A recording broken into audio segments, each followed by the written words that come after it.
Hey everyone, this is the story of a person who's supposed to have your back, stabs you in it, and that person, your own brother. That's how family loyalty died and how revenge was born. My name is Chen. This absolute menace of a human being is standing at the front of the room with a presentation. Not just any conference room. We're talking mahogany table, floor to ceiling windows, the works. There are 100 investors in this room. 100. These are serious people with serious money, and they're all here for one reason: to hear your business pitch. Except there's just one tiny problem. You're not the one giving the pitch. Your own brother is. Every single slide in that presentation, every chart, every graph, every brilliant marketing strategy, he stole it all. I spent 3 months working on this. 3 months. No sleep, living on energy drinks and pure determination, crafting what he thought was going to be his ticket to financial freedom. And Marcus? This guy just swooped in like some kind of corporate vulture and claimed it as his own work.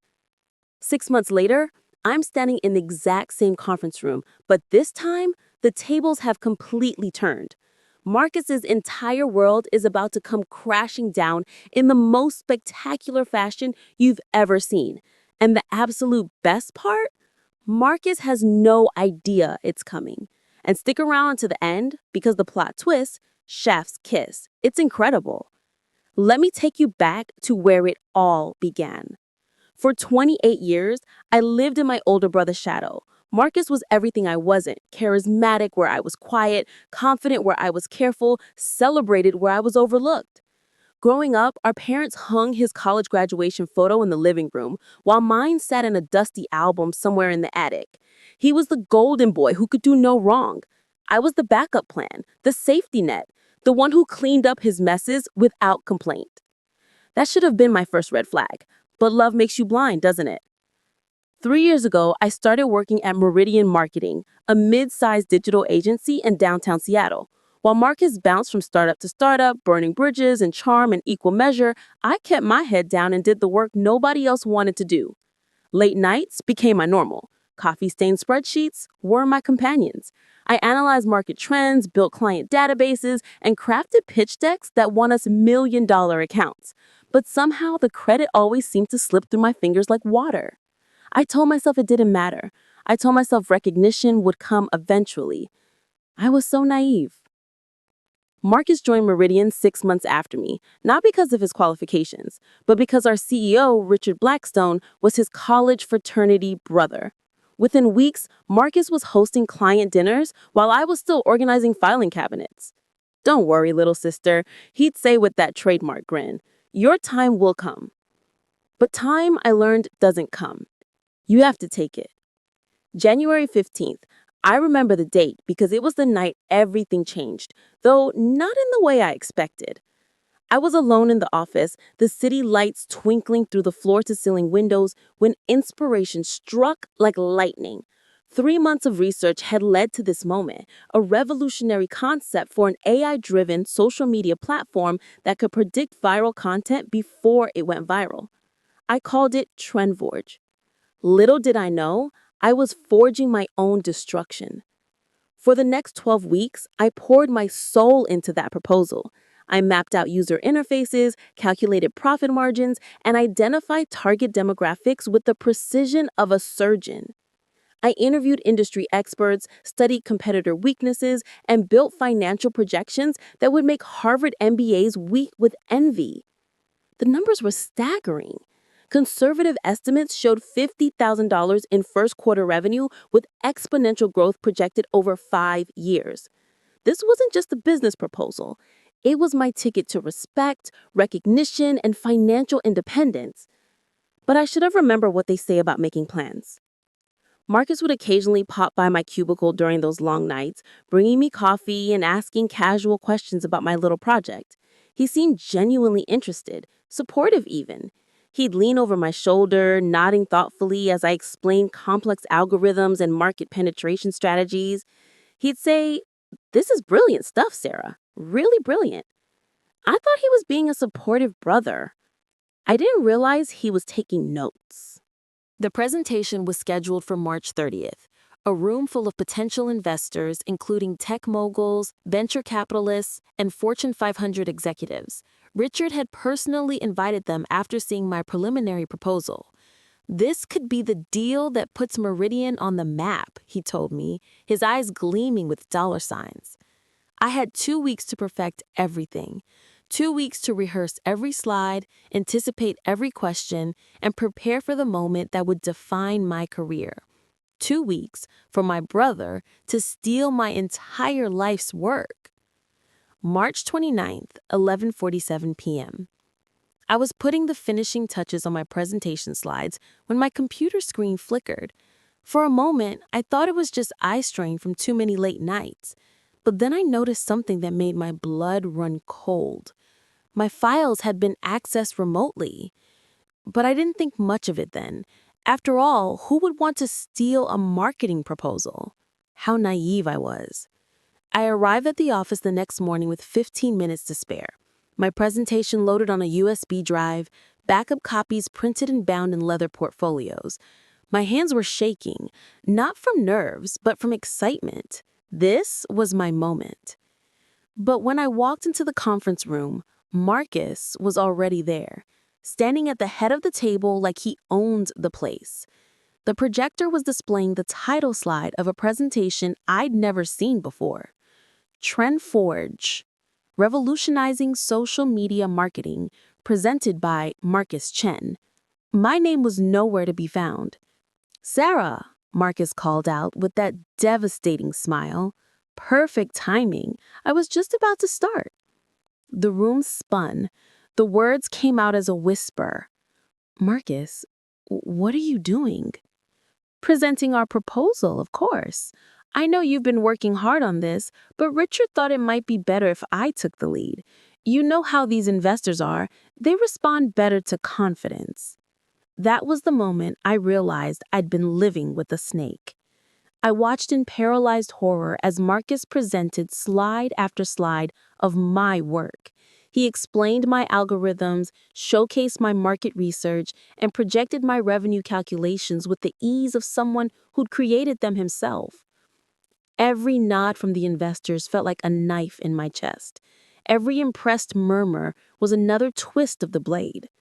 "Brilliant work, Marcus," said Jennifer Walsh, a venture capitalist worth more than most small countries. "The depth of research here is extraordinary." My research, my sleepless nights, my breakthrough moment, stolen and repackaged with his face on it. When Marcus finished, the room erupted in applause. Richard beamed like a proud father. Investment offers flew across the table faster than I could process them. And me? I sat in the corner, invisible and voiceless in my own life. That was just the beginning of my nightmare. After the investors left, shaking Marcus's hand and exchanging business cards, I cornered him in the empty conference room. My hands were trembling with rage. "How could you do this to me?" I whispered, as afraid if I spoke any louder I'd start screaming and never stop. Marcus loosened his tie, that infuriating smile never wavering. "Do what, Sarah? Present our team's proposal?" "Our team? I created every single slide in that presentation." "Come on, Sarah," he laughed, the sound echoing off the glass walls like breaking crystal. "We both know you couldn't have put together something this sophisticated on your own. I helped you with the market analysis, remember? And the financial projections? Those were based on my experience with previous startups." The audacity was breathtaking. "I brought you coffee, Marcus. That's all I did." He stepped closer, his voice dropping to a patronizing whisper. "Sarah, I know you're upset about not presenting, but this is business. The investors needed to see leadership, confidence, vision. You're brilliant with details, but let's be honest, public speaking isn't your strong suit." I felt like I was drowning in quicksand, every word pulling me deeper into a reality that didn't make sense. "I have emails," I said desperately. "Timestamps on my files. Proof that..." "Proof of what? That we collaborated on a project? That's what teams do, Sarah. They collaborate."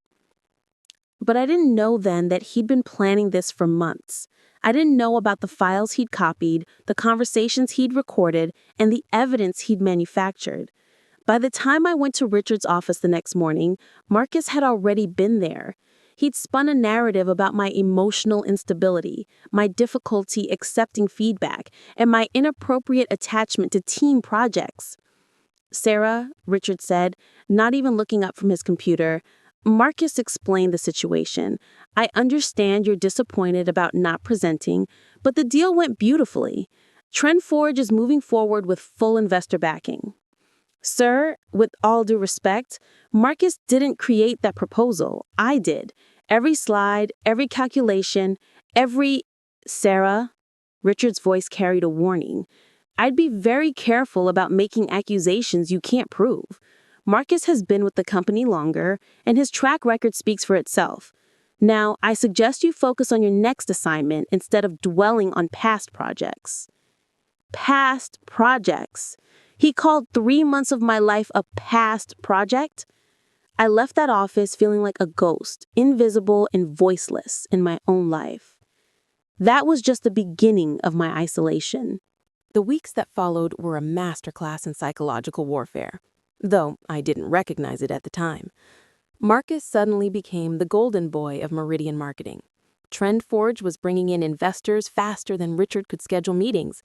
Tech blogs were writing about the visionary young entrepreneur who'd created the next big thing in social media marketing. And me, I became the cautionary tale. "Sarah's having some adjustment issues," I overheard Marcus telling Jennifer Walsh during a follow-up meeting. "She's brilliant, but she sometimes has trouble with team dynamics. I'm trying to help her work through it." Help me work through it, as if my justified anger was a personal failing. Colleagues started treating me differently. Conversations stopped when I entered rooms. Invitations to client dinners mysteriously got lost. My project assignments became smaller, less important, more isolated. "Maybe you should consider taking some time off," suggested Karen from HR, her smile as fake as Marcus's concern. "You seem stressed." Stressed. What a delicate way to describe watching your life's work get stolen and being gaslighted into thinking you're crazy for objecting. But the worst part wasn't the professional isolation. It was the personal betrayal that cut deepest. Our parents called to congratulate Marcus on his amazing business success. Our extended family shared his LinkedIn posts about TrendForge with proud comments. Even our grandmother, who'd always favored me, sent him a check to help with his brilliant new venture. Nobody called to ask how I was doing. When I tried to explain what had happened, the responses were variations on the same theme. "Oh, honey, you know how competitive business can be. Maybe you misunderstood the situation. I'm sure Marcus would never do something like that." The world had collectively decided that my reality wasn't real. I started doubting myself. Late at night, staring at the ceiling of my studio apartment, I'd wonder if maybe Marcus was right. Maybe I'd exaggerated my contributions. Maybe I really was just an assistant who'd gotten too attached to a team project. But deep down, I knew the truth. And that knowledge was eating me alive. The breaking point came 6 weeks after the presentation. I was working late again, not by choice this time, but because it was the only way to avoid the pitying looks and whispered conversations that followed me during normal business hours. I was updating client spreadsheets when I heard familiar voices from the conference room. The door was slightly ajar, and through the crack I could see Marcus talking to a group of potential new hires. "The key to success in this business," he was saying, "is recognizing good ideas and knowing how to execute them. Take TrendForge, for example. My team did excellent research, but it took real leadership to turn that research into a compelling pitch." My team. Real leadership. One of the candidates asked, "What was your biggest challenge in developing the concept?" Marcus chuckled. "Honestly, managing the personalities. I had one team member who became overly invested in the project, started thinking she'd created the whole thing herself. It was a delicate situation. You don't want to crush someone's enthusiasm, but you also can't let delusions of grandeur derail a major deal." Delusions of grandeur. The room was spinning. I gripped the edge of my desk, fighting the urge to vomit. But I didn't know then that this moment would become my salvation. I didn't know that sometimes you have to hit rock bottom before you can start climbing back up. That night, I sat in my car in the empty parking garage for 3 hours, unable to move. The concrete walls felt like they were closing in on me, and every breath tasted like defeat. I'd lost everything: my work, my reputation, my family's respect, my own sanity. Marcus hadn't just stolen my project, he'd stolen my identity, my confidence, my place in the world. This is what drowning feels like, I thought. This is what it means to disappear. I called in sick the next day, and the day after that. By the third day, I was seriously considering never going back. The apartment felt like a tomb. Sunlight streamed through the windows, but it couldn't penetrate the darkness that had settled over my life. I ordered takeout and binge-watched Netflix shows I'd already seen, anything to quiet the voice in my head that kept asking the same question. How did you let this happen? On day 4 of my self-imposed exile, my doorbell rang. I ignored it, assuming it was another delivery driver with food I'd forgotten I'd ordered. But the ringing persisted, followed by a gentle knock. "Sarah, it's me, Elena." Elena Rodriguez had been my college roommate, my maid of honor at my sister-in-law's wedding, and the one person who'd never bought into Marcus's charm offensive. She was also a successful patent attorney with a reputation for taking down corporate bullies. I didn't know then that she would become my salvation. I opened the door looking like a disaster movie survivor. Unwashed hair, 3-day-old pajamas, and eyes puffy they barely opened. "Jesus, Sarah," Elena said, pushing past me into the apartment. "You look like hell." "Thanks. That's exactly what I needed to hear." She kicked aside empty takeout containers and settled onto my couch like she was planning to stay a while. "Your mom called me, said you haven't been returning her calls." "My mom thinks Marcus walks on water. There's nothing to talk about." Elena studied me with those sharp lawyer eyes that could see through walls. "Tell me what happened." And so I did. For the first time in weeks, I had someone who listened without judgment, who didn't try to minimize my experience or suggest alternative explanations. Elena nodded, asked pointed questions, and took notes on her phone. When she finished, she was silent for a long moment. "Sarah, Marcus didn't just steal your project, but steal your identity, your work, your family's respect, and your own sanity. Marcus hadn't just stolen your project, he'd stolen your identity." "It's actionable." Actionable? The word hit me like a lightning bolt. "What do you mean?" "You might have grounds for a lawsuit. Intellectual property theft, potentially fraud if he signed any documents claiming ownership of your work. But first, we need evidence." Evidence? The thing I thought I'd lost. Elena leaned forward, her eyes intense. "Tell me about your files. Everything you created, every email you sent, every timestamp on every document. We're going to build a case that will make Marcus wish he'd never heard the word TrendForge." But I didn't know then how deep Marcus's deception went. I didn't know about the digital trail he tried so hard to cover up. That was about to change. Elena didn't just talk about building a case. She acted like she was prosecuting war criminals. Within 48 hours, she'd assembled a team of digital forensics experts, hired a private investigator, and turned my living room into a command center that looked like something out of a spy movie. The first rule of intellectual property theft, she explained, connecting her laptop to a massive external monitor, is that these always leave tracks. Marcus thinks he's clever, but clever people make the most obvious mistakes. I didn't know how right she was. The digital forensics expert, a guy named Tom who looked like he'd stepped out of a hacker movie, started with my work computer. Within hours, he'd recovered file access logs that showed exactly when my documents had been copied and by whom. "Look at this," Tom said, pointing to lines of code on his screen. "March 28th, 2:17 a.m., someone remotely accessed your TrendForge files using Marcus's login credentials. The night before the presentation." But that was just the beginning. Tom's investigation revealed a pattern of digital theft going back months. Marcus had been systematically copying my files, my emails, even my research notes. He created an elaborate folder structure on his personal drive labeled TrendForge Development, all dated after he'd stolen my work. He's not just a thief, Elena said, reviewing the evidence. He's an arrogant thief. Look at this. She showed me an email Marcus had sent to Richard 3 days after the presentation. Excited to discuss my next project, have some innovative ideas brewing that could be even bigger than TrendForge. My ideas, my innovations, my sleepless nights reduced to his brewing thoughts. The private investigator, a former police detective named Carol Winters, had been digging into Marcus's professional history. What she found made my stomach turn. Your brother has a pattern, Carol explained, spreading photographs and documents across my coffee table, like tarot cards predicting doom. 3 previous companies, same story each time. He joins the team, identifies the most promising project, positions himself as the lead, then takes credit when it succeeds. She showed me testimonials from former colleagues, people who'd been pushed out, discredited, or driven to quit after Marcus stole their work. There's a woman named Lisa Chen, no relation, who left tech entirely after Marcus claimed credit for her app design at his previous company.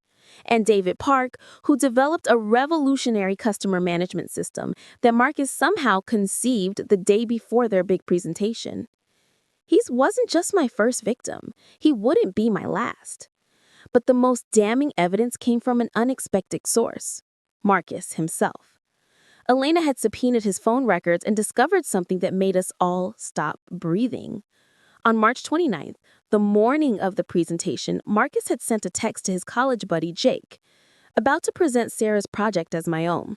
If this works, I'll be running this company within a year. She's too passive to fight back anyway. Too passive to fight back. Those words lit a fire in me that I didn't know existed. We have him, Elena said, her voice quiet, with the kind of satisfaction that comes from catching a serial killer. We have him dead to rights. But catching him was only half the battle. Making him pay for what he'd done, that would require something more creative. We could sue, Elena said, pacing my living room like a caged panther. We'd win, absolutely. But lawsuits take years, cost fortunes, and even when you win, nobody really learns the lesson. She stopped pacing and turned to me with a smile that made my skin tingle. Or we could give Marcus exactly what he deserves. What did he deserve? Elena's plan was elegant in its simplicity and devastating in its execution. We would expose Marcus publicly, professionally, and completely.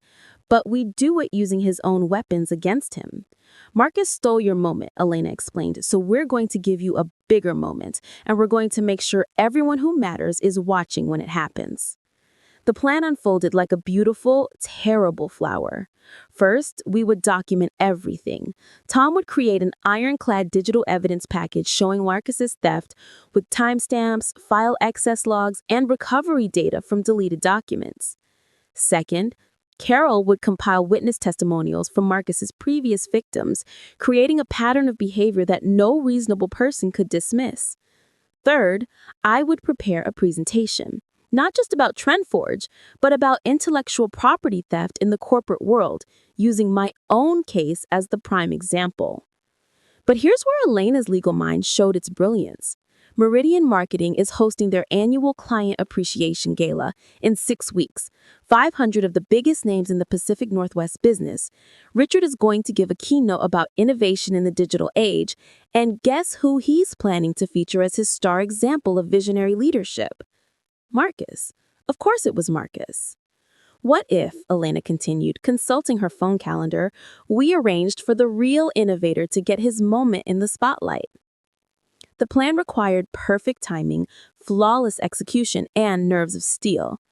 We would need to coordinate with sympathetic allies inside Meridian, arrange for media coverage, and ensure that Marcus had no warning of what was coming.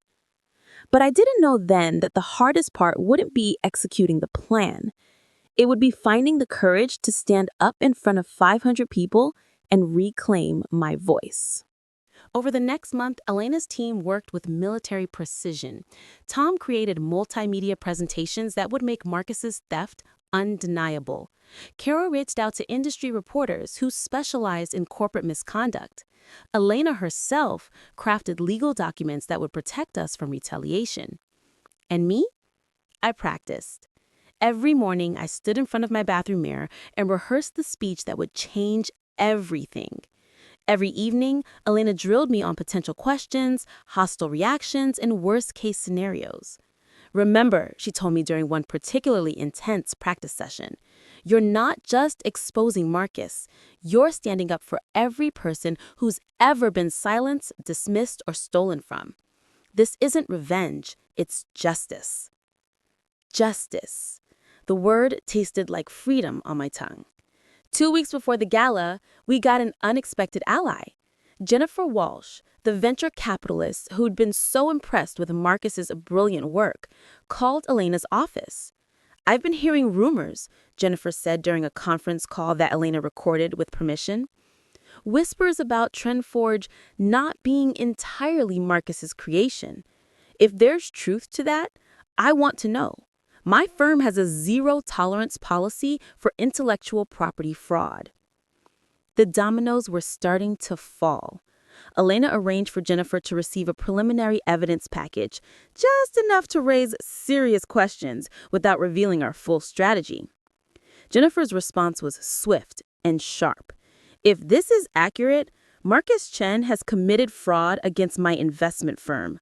I'll be attending the Meridian Gala, and I expect answers. But the most important ally came from within Meridian itself. Tom's investigation had revealed that Marcus hadn't just stolen from me. He'd also been taking credit for work done by other junior employees. When Elena discreetly reached out to these colleagues, the response was overwhelming.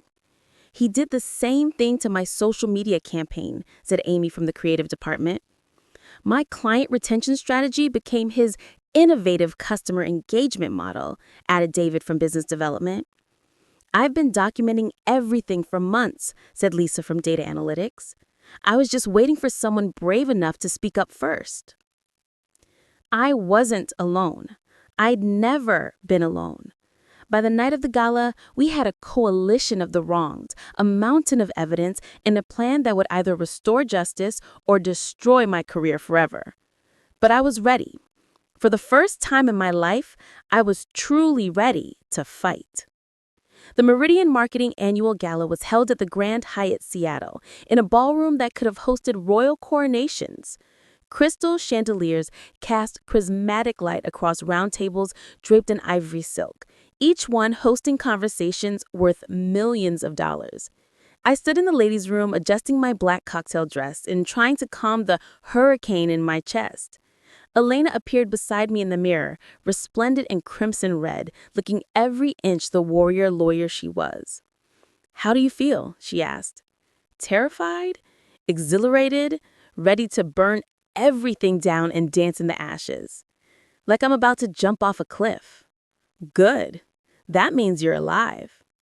But I didn't know then that the hardest part was still ahead. I didn't know that courage isn't the absence of fear. It's acting despite the terror. We took our seats at table 7, strategically positioned with a clear view of the main stage and Marcus's table near the front. He looked magnificent in his tailored tuxedo, holding court with investors and executives like he was born to rule the world. He had no idea his kingdom was about to crumble. Richard Blackstone took the stage at 8:30 p.m., his voice booming through the sound system. Ladies and gentlemen, welcome to Meridian Marketing's annual celebration of innovation and excellence. The crowd applauded politely, wine glasses glittering like stars in the chandelier's light.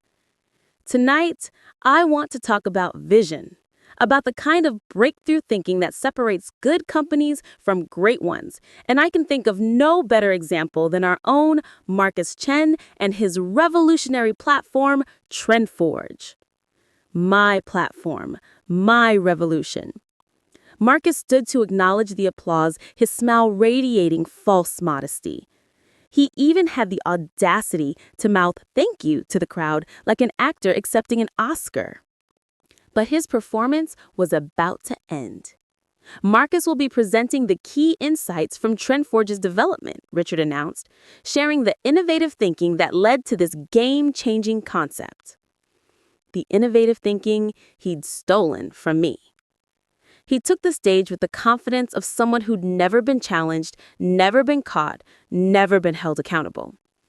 The first slides of his presentation appeared on the massive screens flanking the podium, slides I could have recited in my sleep because I created every single one.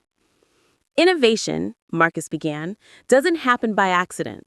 It requires vision, dedication, and the courage to pursue ideas others might consider impossible. The hypocrisy was breathtaking.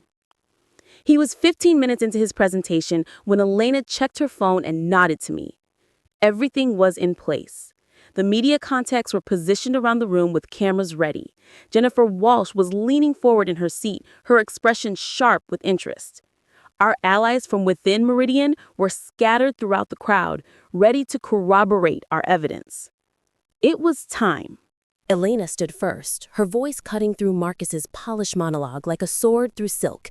"Excuse me," she said, her words carrying easily to the back of the room. "I have a question about the development timeline for TrendForge." Marcus paused, clearly annoyed by the interruption, but forced to remain professional in front of 500 potential clients. "Of course," he said, his smile slightly strained. "What would you like to know?" But I didn't know then that this moment would be seared into my memory forever. The instant when my voice finally found its strength. I stood up, my legs steadier than I'd expected, my voice clearer than it had ever been. "I'd like to know why you're presenting my work as yours." The silence was deafening. The ballroom went so quiet you could have heard a champagne bubble pop. 500 of Seattle's business elite turned in their seats, their faces a mixture of confusion, shock, and the kind of fascination people show when witnessing a spectacular car crash. Marcus's smile flickered like a candle in the wind. "I'm sorry, Sarah, but I don't understand what you mean."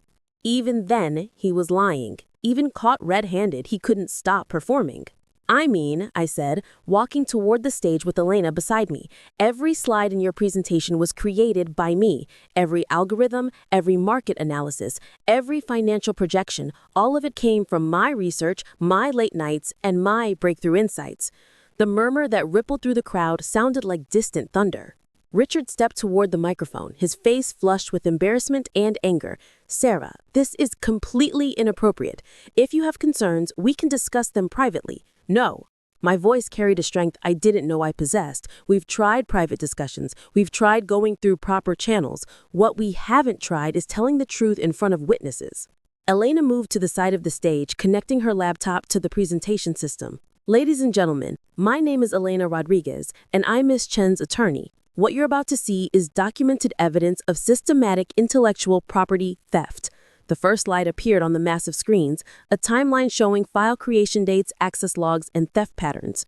On January 15th, Sarah Chen conceived and began developing the TrendForge concept. For 3 months, she worked alone, creating every element of this presentation while Marcus Chen was assigned to completely different projects.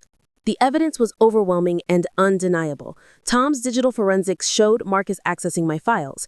Carol's investigation revealed his pattern of theft at previous companies. The email and text evidence displayed his admissions of guilt in his own words.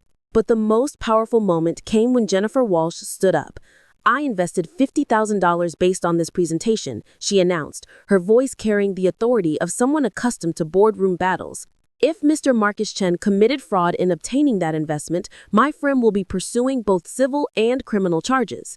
Marcus's face had gone white as paper. He gripped the podium like a drowning man clinging to driftwood.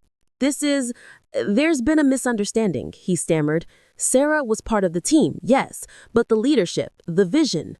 "The leadership?" I climbed onto the stage, every eye in the room following my movement. "Tell them about the text you sent to Jake on March 29th. Tell them how you described me as too passive to fight back." Elena clicked to the next slide, displaying Marcus's own words in 48-point font. "About to present Sarah's project as my own. If this works, I'll be running this company within a year. She's too passive to fight back anyway." The gasp that went through the crowd sounded like a dying breath. Tell them about Lisa Chen, I said, my voice growing stronger with each word, who left tech entirely after you stole her app design. Tell them about David Park, whose customer management system you claim to have conceived. Tell them about the pattern of theft that follows you from company to company like a shadow. Amy from Creative stood up at her table. He took credit for my entire social media campaign for the Henderson account. David from Business Development rose next. My client retention strategy became his innovative customer engagement model. One by one, Marcus's other victims stood up, each one adding their voice to the chorus of truth that filled the ballroom. The golden boy was crumbling before our eyes. Marcus tried one last desperate deflection. You're jealous of success. This is sabotage, pure and simple. No, I said, stepping closer to the podium. This is justice. This is what happens when the people you've silenced finally find their voices. But the final blow came from an unexpected source. Richard Blackstone, his face a mask of corporate damage control, stepped forward with a microphone. Ladies and gentlemen, I want to apologize for this situation. Meridian Marketing takes intellectual property concerns very seriously, and we will be conducting a full investigation. No need, said a voice from the back of the room. FBI Special Agent Catherine Mills walked down the center aisle, her badge gleaming under the chandeliers. Elena had contacted the Bureau's white-collar crime division earlier that week, and they'd been building their own case based on our evidence.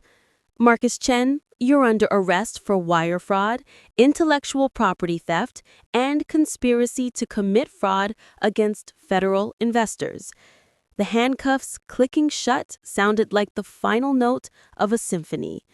As Marcus was led away, the room erupted in chaos. Reporters rushed toward the stage, investors huddled in heated conversations, and Meridian employees stared in shock at the devastation of their golden boy's empire. But through it all, I felt something I hadn't experienced in months. Peace.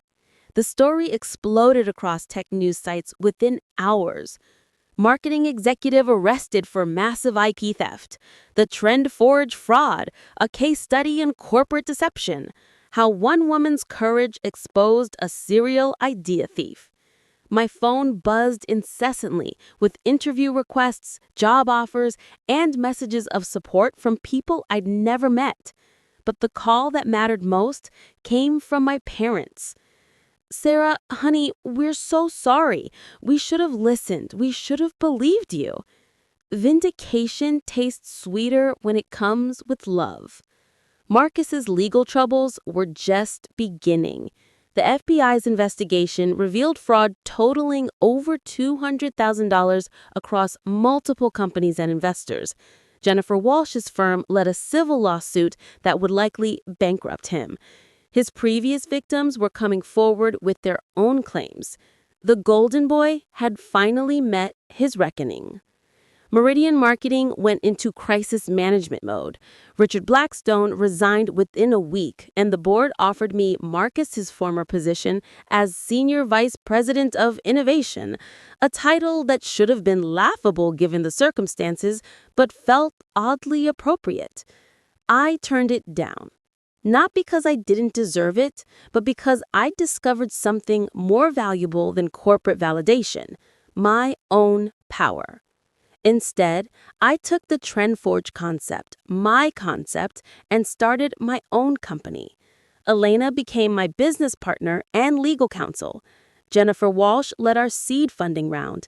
The colleagues Marcus had stolen from became my first employees, creating a team built on mutual respect rather than exploitation.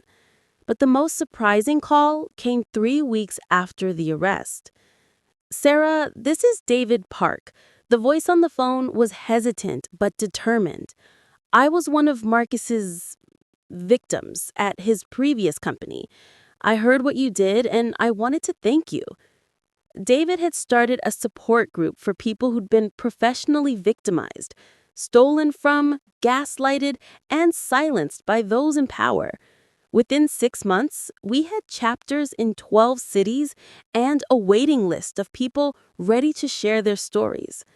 Sometimes the most powerful revenge is refusing to let others suffer in silence. The criminal trial began 8 months later. Marcus had initially planned to fight the charges, but the evidence was overwhelming. His attorney eventually negotiated a plea deal: 18 months in federal prison, full restitution to his victims, and a lifetime ban from holding executive positions in any publicly traded company. But the moment that gave me the most satisfaction wasn't his sentencing. It was what happened during his victim impact statement.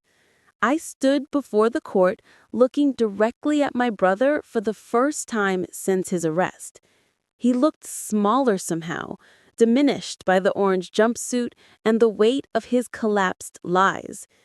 "Your Honor," I began, "Marcus Chen didn't just steal my work. He stole my voice, my confidence, and my sense of self-worth. He made me question my own reality and doubt my own capabilities." I paused, letting the words sink in. But in doing so, he also gave me something invaluable: the knowledge that I'm strong enough to fight back, smart enough to seek justice, and brave enough to stand up for others who can't yet stand up for themselves. I turned to Marcus, my voice steady and clear. "You called me too passive to fight back. You were wrong about that, just like you were wrong about everything else." His tears looked real, but I'd learned not to trust his performances. The judge's sentence was exactly what the prosecution had requested. As Marcus was led away, he looked back at me one last time. I didn't look away. Some bridges need to burn completely before you can build something better in their place. 2 years later, TrendForge Technologies had grown into a 50-person company with offices in Seattle, San Francisco, and Austin. Our AI-driven social media platform was being used by Fortune 500 companies and innovative startups alike. Our revenue projections I'd calculated in that lonely office at 2 a.m. had proven conservative. We were on track to hit our 5-year goals by the end of year 3. But success wasn't the real victory. The real victory was the voice I'd found. I was invited to speak at the same Grand Hyatt ballroom where I'd confronted Marcus, this time as the keynote speaker for the Pacific Northwest Women in Tech Conference. 500 faces looked up at me from tables draped in silver and gold, their expressions filled with the kind of respect I'd spent years craving. 2 years ago, I began, I stood in this exact room and did something I've never thought I was brave enough to do. I told the truth. The audience was silent, hanging on every word. I told the truth about theft, about gaslighting, and about the systematic silencing of people who threaten those in power. And in doing so, I learned something that changed my life forever. I clicked to my first slide, not a market analysis or a financial projection, but a simple phrase: "Your voice matters, even when others try to convince you it doesn't." Especially then. The applause was thunderous, but more importantly, I could see recognition in dozens of faces. People who'd been silenced, stolen from, and told their experiences didn't matter. After my speech, a young woman approached the stage. "Miss Chen," she said, her voice barely above a whisper, "my supervisor has been taking credit for my cold for 6 months. I have proof, but I'm scared to speak up. What if they fire me? What if no one believes me?" I looked into her eyes and saw myself 2 years ago, talented, dedicated, and convinced that staying quiet was the safer choice. "What's your name?" I asked. "Jessica." "Jessica, let me tell you something my attorney taught me. Documentation is power. Evidence is armor. And truth is the sharpest weapon you'll ever wield." I handed her Elena's business card. "Call her tomorrow. She'll help you build a case that will make sure your supervisor never steals from anyone again." But the conversation that meant the most happened 3 months later. I was in my office reviewing quarterly reports when my assistant buzzed in. "Sarah, there's someone here to see you. He says he's your brother." Marcus. He looked different. Thinner, grayer, wearing the kind of cheap suit that suggested his finances hadn't recovered from his legal troubles. But his eyes held something I'd never seen before. Genuine remorse. He said, "I know you probably don't want to see me." I didn't, but I also knew this conversation was inevitable. "Come in," I said. "Close the door." He sat across from my desk, the same spot where Elena had first outlined our plan for justice. The irony wasn't lost on either of us. "I'm getting out of federal prison next month. Halfway house for 6 months after that. I needed to apologize. Really apologize. Not the corporate damage control stuff my lawyers made me say in court." I waited. I'd learned the power of silence. "What I did to you was unforgivable," he continued, his voice breaking slightly.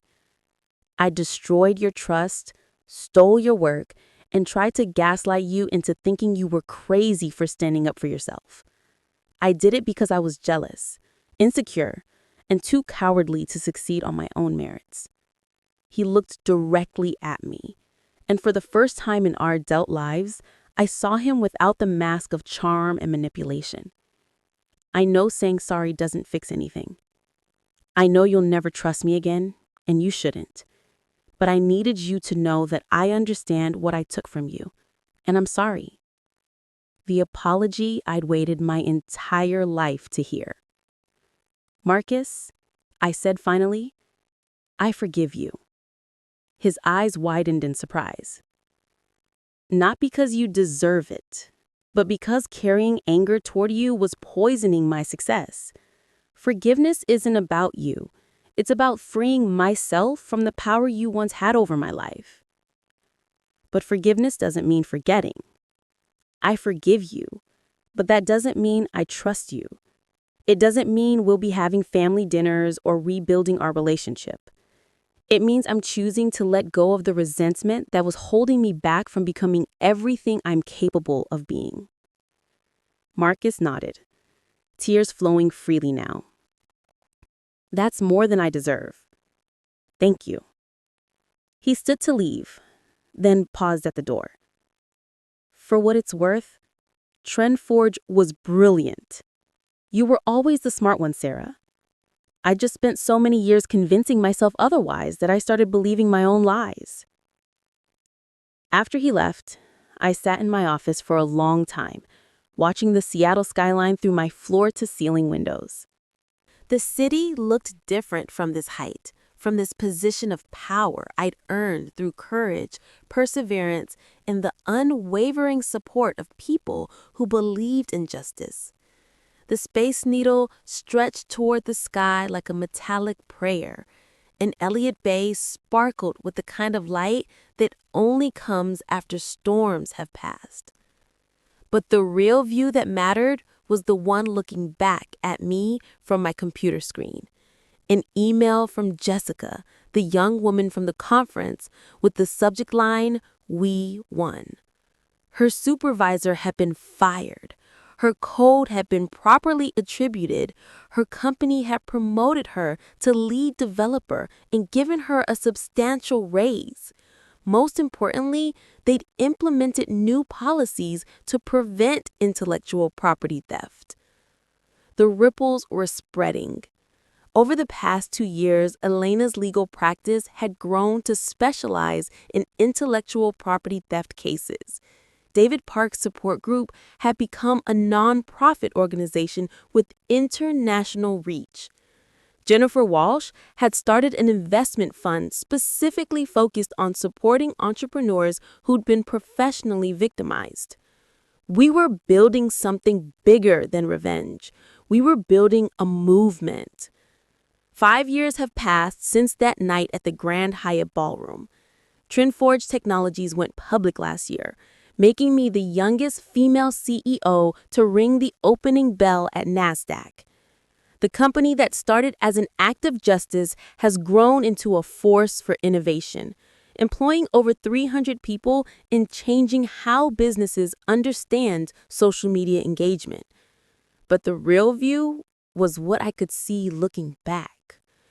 An email from Jessica, the young woman from the conference with the subject line, "We won."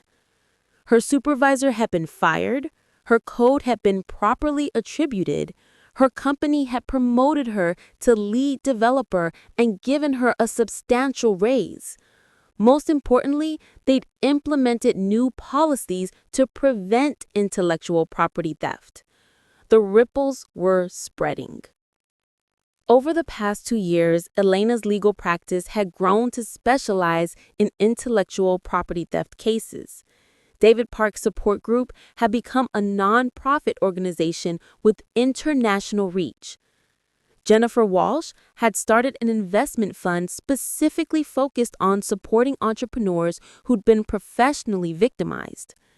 We were building something bigger than revenge. We were building a movement. 5 years have passed since that night at the Grand Hyatt Ballroom. TrendForge Technologies went public last year, making me the youngest female CEO to ring the opening bell at NASDAQ. The company that started as an act of justice has grown into a force for innovation, employing over 300 people and changing how businesses understand social media engagement. But the numbers don't tell the real story. The real story is in the hundreds of emails I received from people who found the courage to speak up after hearing mine. It's in the corporate policies that have changed because executives realized they could no longer silence the victims of workplace theft. It's in the young professionals who now document their work meticulously, not out of paranoia, but out of self-respect. The real story is that voices, once found, can never be truly silenced again. Last month, I received an invitation that made me laugh out loud. Meridian Marketing, now under completely new leadership, wanted me to speak at their annual gala about ethical innovation in the digital age. I accepted. Standing on that same stage where Marcus had once presented my stolen work, I looked out at an audience of business leaders and spoke about the most important lesson I learned. Success built on theft is just failure wearing expensive clothes. Real innovation comes from courage, the courage to create, to stand up for your work, and to ensure that others have the same opportunities you fought to secure. The standing ovation lasted 4 minutes. After the speech, a reporter asked me if I considered what happened with Marcus to be the worst experience of my life. I thought for a moment, remembering the pain, the isolation, the nights I'd wondered if I was losing my mind. No, I said finally. It was the best thing that ever happened to me. Because sometimes you have to lose everything to discover that you're strong enough to build something better. It taught me that your voice matters, even when, especially when, powerful people try to silence it. It taught me that justice isn't something that happens to you. It's something you create through courage, persistence, and the unwavering belief that truth is more powerful than any lie. And most importantly, it taught me that the person I've been looking for my entire life, the one with the confidence to stand up, speak out, and demand respect, was inside me all along. I just needed to find my voice. And now that I have it, I'm never letting it go. Thank you for listening to my story. If you've experienced something similar, know that you're not alone. You're not crazy, and your voice matters. Document everything, find allies, seek justice, and remember, the best revenge isn't destroying someone else's life. It's building your own life so successfully that their betrayal becomes the foundation of your triumph. Your story is worth telling, your voice is worth hearing, and you are worth fighting for. Never let anyone convince you otherwise. If you love shocking revenge stories, family betrayal dramas, inspirational comebacks, and real-life tales of karma, hit like, share, and subscribe. More jaw-dropping betrayal stories are coming. Stories of cheating spouses, greedy relatives, backstabbing friends, and the powerful justice that always follows. Because in the end, the best revenge stories aren't fiction, they're real.